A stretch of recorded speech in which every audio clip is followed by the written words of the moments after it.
Okay, so speaking of politics, I just watched an interesting documentary on the much contested Bush-Gore election of 2000, which of course ended in the Supreme Court. I don't know exactly what year the documentary is from, um, but based on some of the people who were interviewed in it who have now passed away, I guess it's a few years ago. Anyway, it's an interesting documentary, and it shows some aspects of this that I hadn't realized before.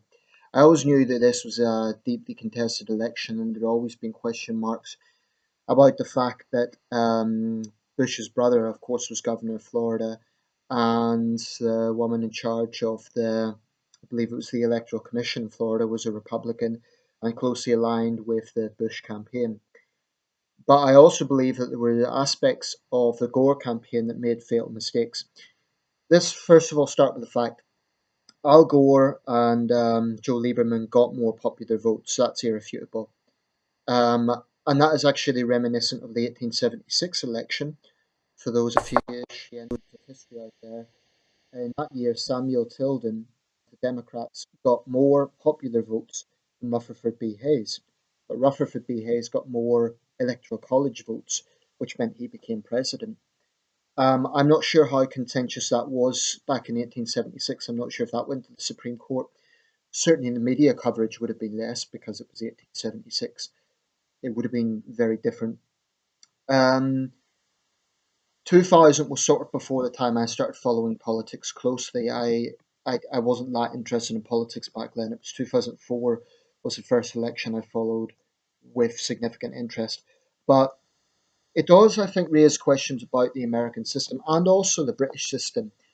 Um, we don't have exactly the same system, but one thing that is true in the UK, we have a first past the post system. Now that means that sort of a winner take all system.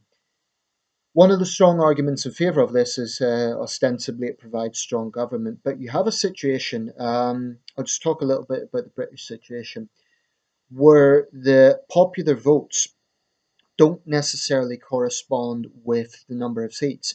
The reason for that is that the seat allocation, the population in each seat is not the same. So, for example, there are some constituencies seats that may have 80,000 people. Others may be as high as 200,000. So when it's kind of a winner take all situation, i.e., let's say the Labour Party wins this seat, the Conservative Party wins that seat, um, it's a winner take all situation, and we talk about majorities. So an MP would have a majority. That means by much that how much they have won.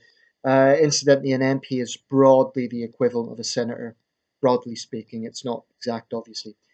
We have 650 MPs, and in order to form a government, a party has to break a threshold. I believe at present it's 327.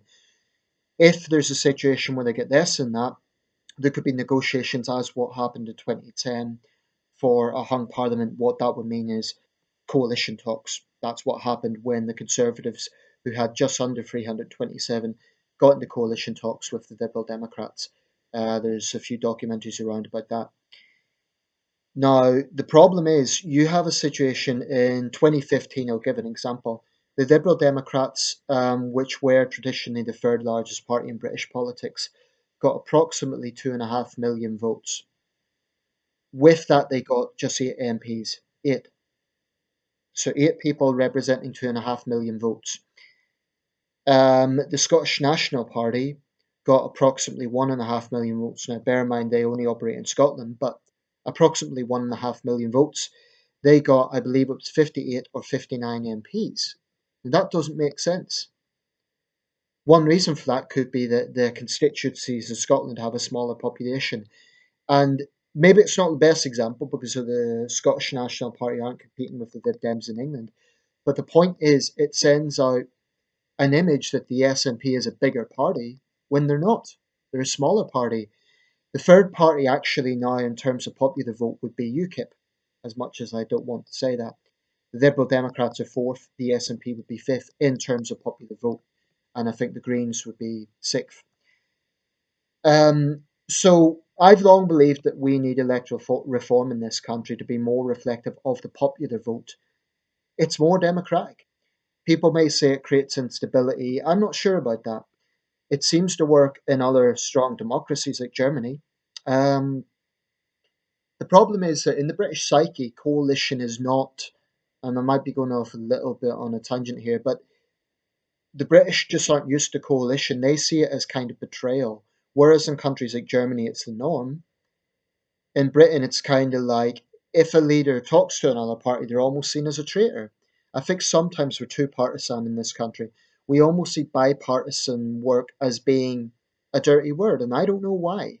I don't know why it's a bad thing for politicians to work together for the common good. It's an attitude about my country I don't particularly like. I think we have this regressive attitude towards bipartisanism that because if a leader does reach out to other parties, they're seen as a sellout, and that's a pity. In a democracy, obviously, you need plurality, you need differences of opinion, and you need rigorous debate. But there's nothing wrong, in my opinion, with politicians working together for the common good. Now, to get back to the US, again, in 2000, Al Gore clearly won more votes. I think the mistake he made in the process, first, he was conceding too early.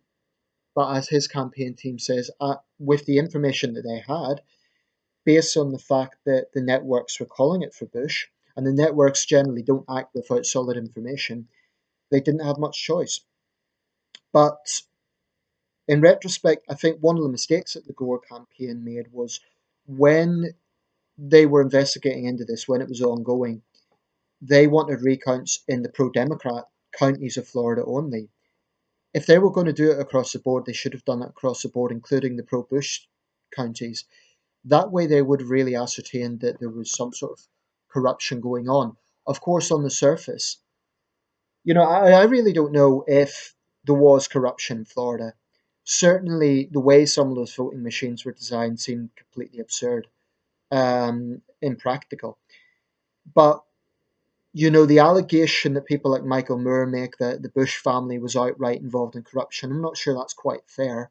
I'm not sure there's a huge amount of basis for that. Certainly on the surface, it would look that way, given that the governor was the candidate's own brother.